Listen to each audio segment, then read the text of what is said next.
And also I know with forgiveness, it's making amends for not just for them, right? Hey, I want to apologize for this, but it's also good for your own heart. I think short-term solution, clean slate. Long-term solution, fight the enemy off when he brings back old offenses, because he just wants, it's like a parasite in your body. He wants to grow and grow and grow and become big.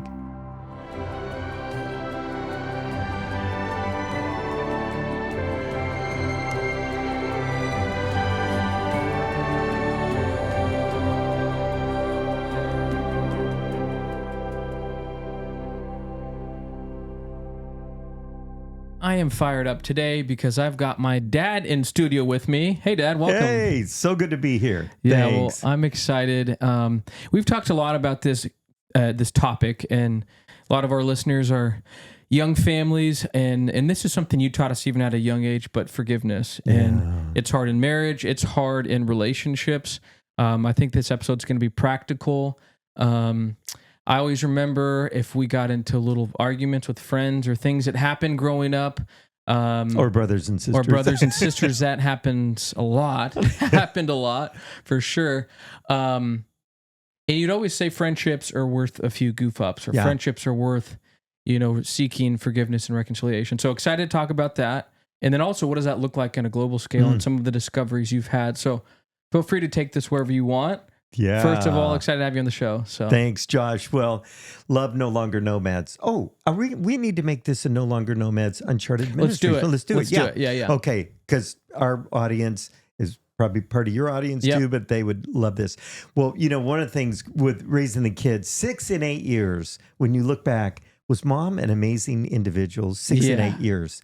There was even a time when she used to make your clothes for like church and stuff. She would sew them, and the great meals, Italian mama. Anyway, but one of the things that happen is kids scrap. They get into fights and with friends and stuff. And so we would always, here's one thing we'd insist on.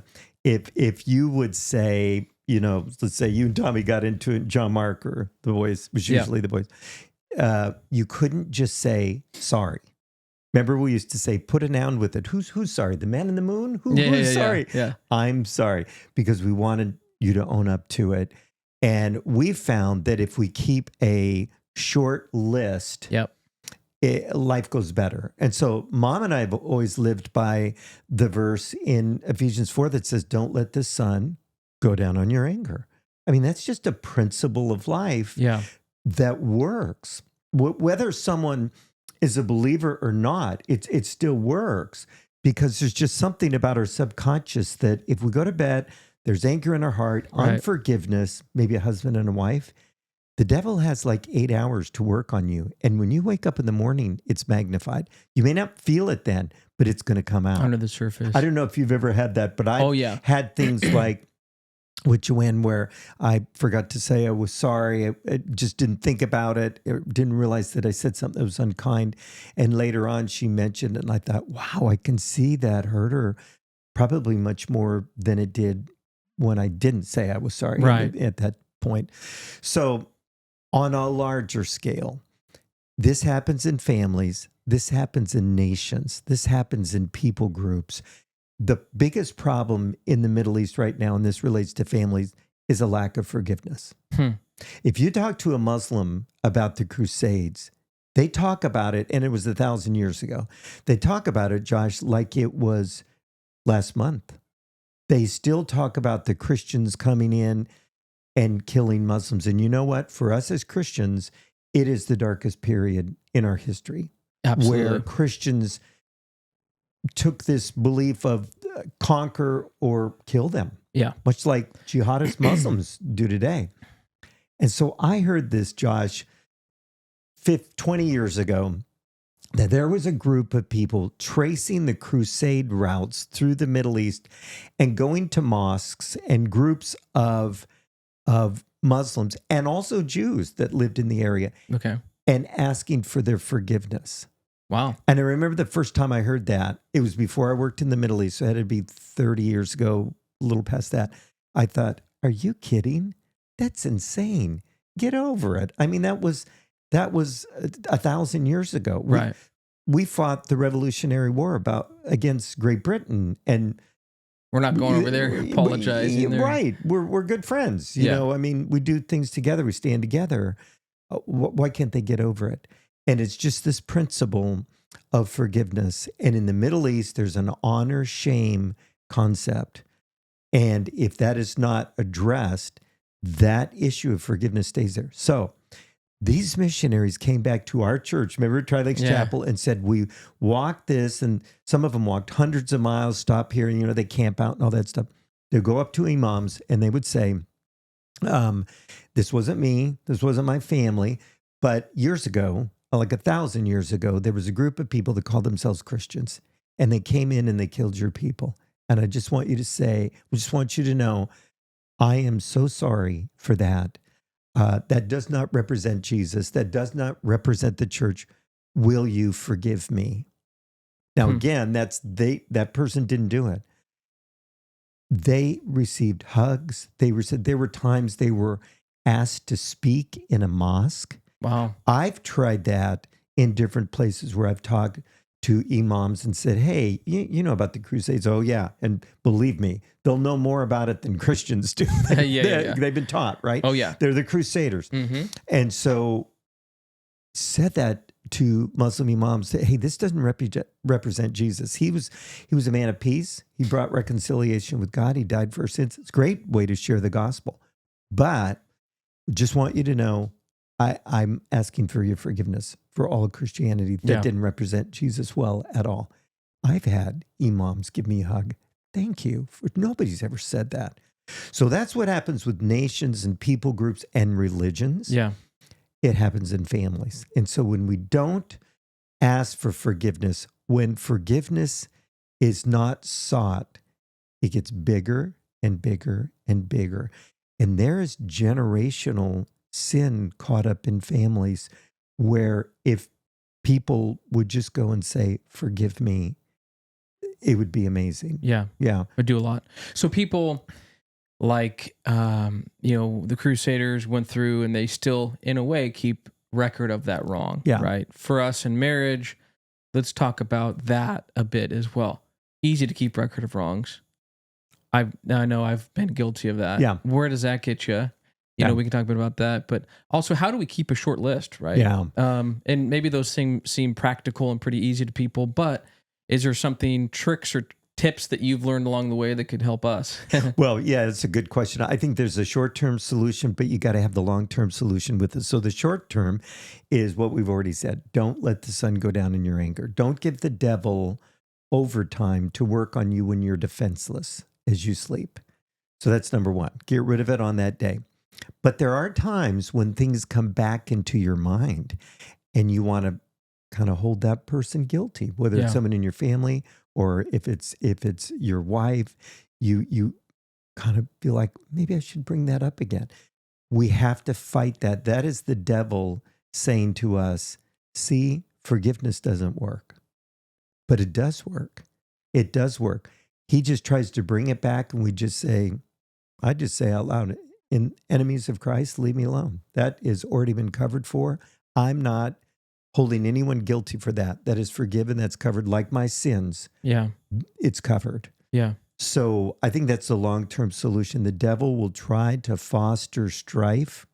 That's what he's doing. He's trying to drive a wedge in through the house, through the kids, through your marriage. And so we have to daily keep a clean slate. And then as the enemy brings those things to us, we have to just fight them off and say, nope, not going there, devil. It's paid for. Kind of like when people would doubt their salvation. We just quote scripture. No one will snatch him out of my hand. Yeah. You know, I mean, that probably was the question that I was asked the most as a pastor and still am. Can you lose your salvation? And the way I answer that, Josh, is I always say, oh, can you lose your salvation? Yes. You would have lost it on the first day that you knew Christ. Right, yeah. But you don't hold it. He's the one that secures it. Therefore, it can't be lost. That doesn't mean that we go out and sin and live it up and all that. Right. So anyway, but I think short-term solution, clean slate. Long-term solution, fight the enemy off when he brings back old offenses. because he just wants, it's like a parasite in your body. He wants to grow and grow and grow and become big. Yep. So absolutely. That's really good. And also I know with forgiveness, it's making amends for not just for them, right? Hey, I want to apologize for this, but it's also good for your own heart. Like it's so easy to hold that bitterness, judgment over someone, even if they don't know it or feel it. Or maybe you want to make them feel it. And, and it's a grudge that you hold. But the power of giving forgiveness asking for forgiveness releases you. It sets you free from what you're dealing with, what you're feeling. So I think that's really, really powerful. Josh, I don't know if I've even told you this story, but I think Mom and I had been married less than 10 years, and her family was out visiting, and I'm pastoring, so it's super busy. We got all these kids, it's super busy. And I frustrated your mom to the point where she knew we wouldn't talk about it. And you lived in our house. We never had yelling, screaming. We never had that. Yeah. But we would talk things out. Anyway, it was not the time to do it because Joanne's parents are there. So it wasn't the best time to go in the room and have a little hash talk. It out. Yeah. So she wrote me a note. And she wrote on this note things that were bothering her. And Josh, there were like 25 things that were bothering her, things that I was doing. Like sometimes she'd come home from the store and I'd say, how much money did you spend? We're on a pastor's budget, razor thin, and that. And she just wrote those out and I read them. And honestly, before I read it, I said, okay, Lord, open my heart so I can receive the truth here. And as I opened that and started to read it, I thought, yeah, I do that. Number 2, oh, I do that too. Number 3, check. I do that all the way down. And I was guilty of all of those things. And so the listeners are probably saying 25 things wrong. What kind of a marriage do they have? But just little things. You guys have a great one. It just built up. So anyway, I went to her and I said, I read the note, and she said, oh, what did you think? And I said, I think I did every one of those. Will you please forgive me? Oh, you didn't say I have 26 things against you. Right. And she goes, well, I know I've done things too. And I said, well, if you have, that's not time for it right now. Here, it's about me. And these are the things that I've done wrong. So would you please forgive me? And she said, yes. And then like a week later, Mom said, no note yet? You're not going to write me a note? And I never did, because that's not what it was about. And I realized, boy, I needed to change some things. And I think one of the simple things in marriage for us guys is to not treat our wife like a guy relationship. Yes, I'm glad you said, just absolutely. Like we do the guy. I mean, like I was telling someone about that I signed up late for Medicare. And then, of course, I got this diagnosis. I'm so glad we got it just in time. Yeah. And one of my good buddies said, yeah, that was a big goof up, Doyle. And I said, yeah, you don't say things like that to your wife. Right. Those are taken deeply. So anyway, I was doing some things that I thought, I don't think my friends would be upset about this, but that was male to male. This is male to female. Yeah. And so anyway, I think owning up to it, the best counseling we've ever done, Mom and I, with others that were ready to get a divorce, was to bring them in. I meet with the guy, maybe a couple of weeks. She meets with the girl. We hear both their sides. Yep. We bring them in. We put them in 2 chairs in front of us, and we're right to them. And it's knee to knee. So you guys are next to each other? Yeah, we're next to each other. Okay, so you're knee to knee with the guy. And Mom and me, sorry. And then the wife and the husband, and they are knee to knee. We tell them your knees have to touch. Okay, so I said it. Got it. Yeah, I said it wrong. So I was having trouble. Yeah. So they're right across from each other. And so we let the wife go first. You hurt me when you do this. And you can't say anything. You can't justify it. Oh, that's not what I meant. What you just say. I'm so sorry. Will you forgive me? Yes. And then it's his turn. And we worked with a couple, I'll just say this, that worked at Focus on the Family, and they were headed for divorce. They wanted a divorce, both of them. Yeah. And I met with the guy a couple of weeks. Mom met with the woman a couple of weeks. We come in, they sit knee to knee. We're right next to him. Okay, let's have her start. and they went through things. I can't remember how many there were, but there were a lot, Josh. There were several things that were big. No justification, no escape. I'm so sorry. Will you forgive me? And from that day, they walked off, and it was over. They have an incredible marriage, and they say to us on several occasions, amazing thing is that this never came up in our counseling. We never had to get it out and then ask for forgiveness. They talked about, well, you were raised this way. He was raised this way. You know, they making sense of everything. Yeah. And this is why you would treat each other with the stress you've been through. And in a sense, validating that person to not forgive him, really. Yeah. And I'm not coming down on counselors. I know there's a lot that do that, but I think it's just simple as that. If someone can say, I'm sorry, will you forgive me? That's huge. And that's the issue in the Middle East on the macro level. There was an old guy on TV years ago, your young crowd probably don't even know who he is. Our crowd will, Bill O'Reilly on Fox News, and he would say, caution, you're entering the no spin zone.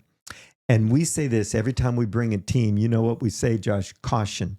You're entering the no forgiveness zone. Yeah. Every time we bring a team to Israel, Jordan, anywhere, because some of the stuff just doesn't make sense there. Yeah. Why would this tribe hate this tribe? It's unforgiveness. And it goes back to one incident. And a lot of times there's enmity between tribes and families. And you ask them, how did that happen? Well, there was an issue years ago. What was it?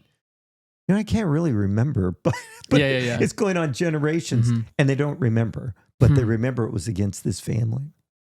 So it just shows you the power of forgiveness. Wow. So why is it so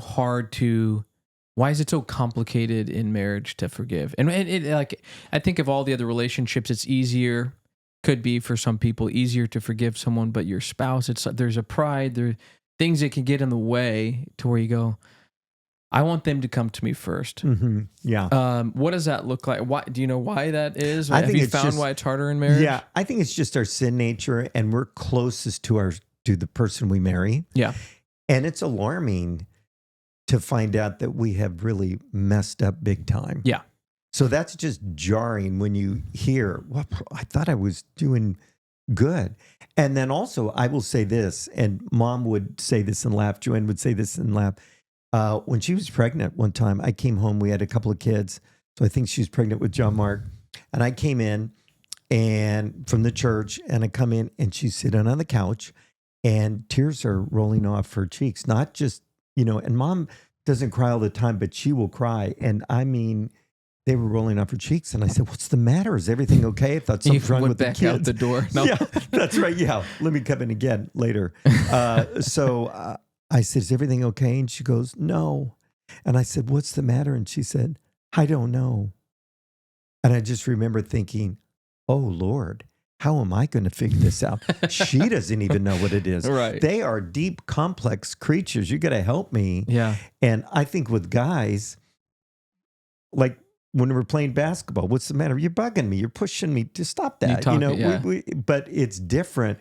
She couldn't pinpoint it, but something was really making her sad. So did you help her navigate to find that? And realize what it is. She had pregnancies, bang, bang, bang, right after another.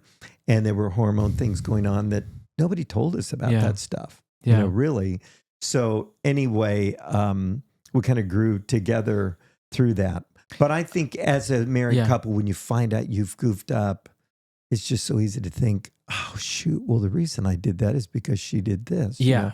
And that's fruitless. That is a dead-end, brick wall, non-starter on the way to forgiveness. That's like trying to argue someone to Christ, right? Or we talk about that all the time. It's like you go in, I mean, even if a Christian came to my door and they're trying to argue with me or tell me about why what I'm believing in is wrong, that never works. Even like, hey, dude, we're on the same team, and I would still be like, get out of here. Yeah.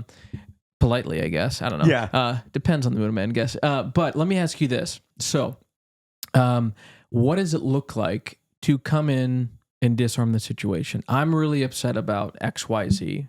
My wife did this to me. I want her to feel it. How do you disarm, diffuse the situation? I mean, like I know one practical way you've some advice you've given me, just in relationships in general, is to say, hey, I'd love to talk to you about something, and finding the right time when you're not super upset about something. But I'd love to hear, what are some practical ways spouses can say, hey, I want to approach my spouse with this, but I'm afraid a bomb's going to go off. Yeah. How do I diffuse that before I go into the situation? And I think what we have to do is, I think we have to look at our role as a believer. So I'm a husband, and there's scriptures in the New Testament that tell us how we're supposed to love our wives, like Christ loved the church. What did Christ do for the church? Gave his life. We're the ones guilty. It says in 2 Corinthians 5, he made him who knew no sin to become sin on our behalf. We put our sin on him. So I think even if it's 100% your spouse's fault, right, I'm to love her as Christ loved the church. And so I think one of the best illustrations of that, Josh, is the thief on the cross. Here's Jesus dying on the cross. And the one guy starts mocking him on one side, and the other one says, why are you doing that? We deserve to die. He doesn't. So in his profession of faith is actually to the other guy. Yeah. He hasn't really even addressed it to Jesus yet. He's saying this, then he says, remember me when you come into your kingdom. And Jesus says, today you'll be with me in paradise. I mean, Jesus forgiving up to the moment that he dies. That's the spirit we have to have, to forgive at all costs. And so when we look at ourselves, we'll want to hold a grudge. When we look at Christ, we'll want to forgive. That's good. It's really, really good. It's as simple as that. I love that. How about in relationships with people? Work, friendships, people, say things. There's things that get under your skin, gossip, drama, whatever you want to, there's things that can ruin a relationship. And it's our culture today it's me. And if people mess up or are mean towards me, then I'm cutting them out of my life. Friendships that have gone on for years, maybe a small thing could happen, and all of a sudden culture teaches us, move on, cut them out of your life. Yeah. What does that look like to forgive? Do we burn a bridge? How do we move forward? I think there's a couple of things. Be a non-participant.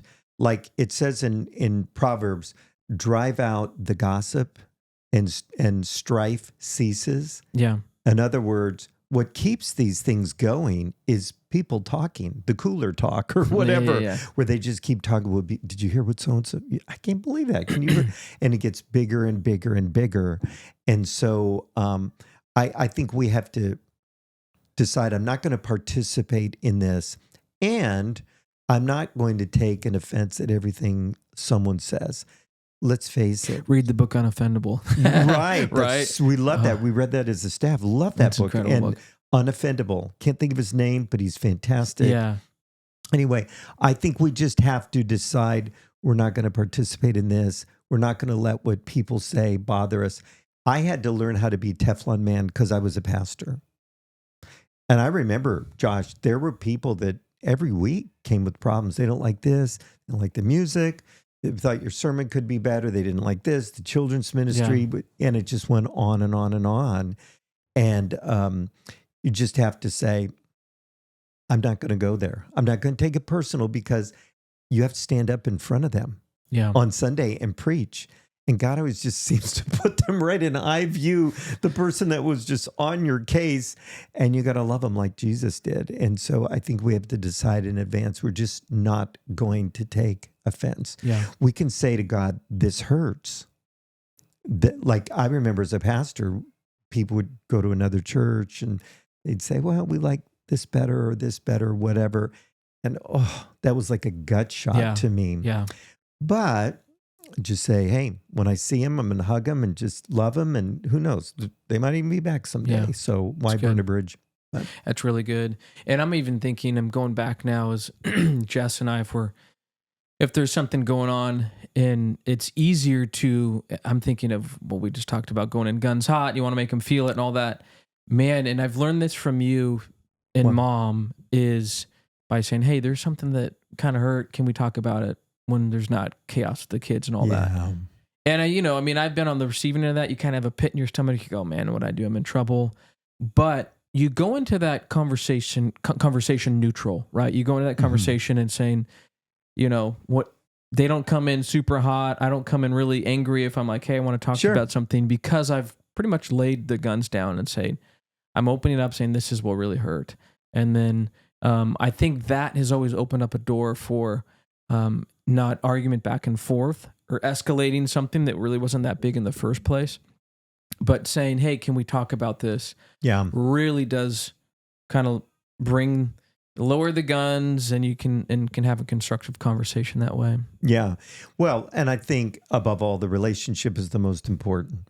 So it's easy to say, hey, there's something that hurt me. I'm sure you didn't mean it. Oh, you did mean it? No, no, I'm sure you didn't mean it. And to think the best out of that person because of all the time we've spent together. And then this one thing happens. Why do I have to camp on that? Right. The rest of life, 99.99% has been fabulous. But why is it that is bothering me? Could that be from the enemy? Yeah. I think it is. Once we give ourselves over to, really bugs me, I'm so sick of the way she's doing this or whatever. That's the devil's playground. Yeah. And so everything else has been good. But this one thing happened and I'm offended. That's just, we ought to be like our book, Unoffendable, that we like so much, says is Christians ought to be the least offended people in the world. We've seen the worst out there in the world. We can expect the worst. Yep. We can expect the worst treatment as Christians. Oh, yeah. Jesus said they're going to hate you because they hate me. Yeah. And so we know that's coming. And I think if we're shock proof, like the Teflon man, I'm not going to take this. This is not going to bother me. This is just life. These are human relationships, Yeah. So let's jump into, if you have a story or two, forgiveness. I mean, I know you got tons of stories in the Middle East. If there's someone who came out of Islam and had to forgive a family member or something, like any stories that stand out. I know you have a ton of them, but, or even, I know you've told some before where basically they are going to be pretty much martyred for their faith. And it's kind of like the man on the cross, the thief on the cross saying, hey, I don't deserve forgiveness. Yeah. I don't deserve, I deserve this punishment. You do not. Yeah. Do you have any stories that come to mind? Oh man, I remember this. I remember, and I wrote about it in Standing in the Fire in Mosul when the Islamic State took over, and they were labeling homes with they would put an Arabic noon on it to show of the Nazarene, meaning they're Christian. Right. In other words, they were fair game for the Islamic State. And which, could you imagine that in the States here? Oh, I mean, imagine somebody coming to your house, spray painting a cross on it, basically letting the whole neighborhood, everyone know, hey, a Christian lives here. Yeah. It's crazy. I think one day it could. Yeah. You're really good. But so here's this guy that is a Muslim. He got caught up in the caliphate, the man coming and speaking in the mosque, and he's the new leader of Islam, and he felt empowered. He's Muslim, but he didn't hate Christians. In fact, a lot of his friends were Christians. And so it ends up that he's starting to have second thoughts as Islamic State has taken over Mosul, completely the city. And this is on the plains of Nineveh. This is historical. The Ninevites were there. There's a reason all of this happened there. Anyway, it ends up that he's just rethinking this. Why are they doing this? Why are they kidnapping Christian women, raping them, killing people? And he came around a corner and there were 3 people on a cross, 3 Christians. And he looked at one of them and it was his next door neighbor. Wow. And he was just in shock. And so he looks at them and he sees his neighbor just smiles at him like, hey, here I am. And then he heard a noise and he realized they were singing together on the cross. This was a church service on their way to death. Wow. And that so impacted this Muslim. He said, I got to get out of here. I've got to get out of here. And he escaped from Mosul, got through into Turkey, didn't know where to go, was wandering around on the street. Some Christians took him in. They led him to faith in Christ, which was totally amazing. And that was it. Total forgiveness right there. They knew he was a Muslim, but they didn't look at him and say, look what your people have done. He just kind of smiled at him like, "Hi, friend, how are you?" That just broke him. It just broke him. And then I think of Rami in the Gaza Strip that hated Israel. Yeah. Never had been out of the Gaza Strip. Threw rocks at the IDF soldiers when they would come in. And when he came to faith in Christ, he said he wanted to be a full disciple. I love that. And I said, I think I know where you're going with that. What do you mean? He goes, simple. I want to do what Jesus did. I want to say what Jesus said. So he said, I started reading the book of Matthew, brand new Christian, as I think it was like 18, 19 years old. And Jesus said, love your enemy. Well, who's my enemy? Well, it's across the fence. It's Israel. It's the Jews. I hate them. They stole our land. Get rid of them. Death to the Jews. Okay, God, forgive me for hating Jews my whole life. Forgive me. And he said when he asked for forgiveness, Josh, all of a sudden, it wasn't just a tolerance for them that set in. He felt warmth in his heart. He felt love for them. And then all of a sudden he thought, why do I hate Jews so much? I've never met one in my entire life. And he'd come out from the power of unforgiveness. He was free, found himself praying for Jewish people on the other side of the fence when Hamas and Israel were firing back. Today he has a special heart for Jews. He reaches Muslims and he reaches Jews. And that's what forgiveness can do. It can erase the blackboard where the offenses are in the thousands. They're all written down. And boom, Jesus miraculously, because of his blood, wipes it away and it's gone. So clean slate. Wow. It's incredible. Well, this has been an incredible show. Do you have anything else you'd want to share? Gosh, well, I would say, hey, we know this. This verse in Romans, we look at the world and people say, can't we just get along and all? And isn't there, I wish we could stop these wars. And there's a verse at the end of Romans that says, and the God of peace will soon crush Satan under your feet. He will crush him. We will never have complete peace until the Lord returns, judges sin, crushes Satan under his feet. Yeah. That's when the real peace comes. We can have peace as believers. We should have peace in our homes. Absolutely. We have that in Christ. It's available for us. But the amazing thing is it won't fully come until King Jesus comes back, because he's the Prince of Peace. So good. Well, we are called to be peacemakers, and I was reading the other day that the Lord detests a prideful heart. And so for those listening, I mean, I don't know what that looks like, if it's marriage, if there's stuff going on with friends or colleagues at work, but there will be a day where we will stand before the Lord, and we are called to be peacemakers. And so there's stuff that you're sharing today that is very encouraging for me, also convicting for me. And so I appreciate it. I appreciate the message. So thank Josh. You. Great to be with absolutely. You. Yeah. And for those of you listening, make sure to like, subscribe, give us a 5-star review. That is free to do, and it helps a ton. Yeah. Oh, and I want to say to all of the people on the Uncharted Ministries podcast, would you go on No Longer Nomads and like it and get on? Subscribe. We want them to subscribe. And vice versa. Nomads audience, if you want to go over to Uncharted Ministries podcast on YouTube, incredible content there. Well, thank you very much. You're welcome. All right. Well, thank you guys. Be back here if you want, but we will be back here next Tuesday at 5 a.m. Thanks so much.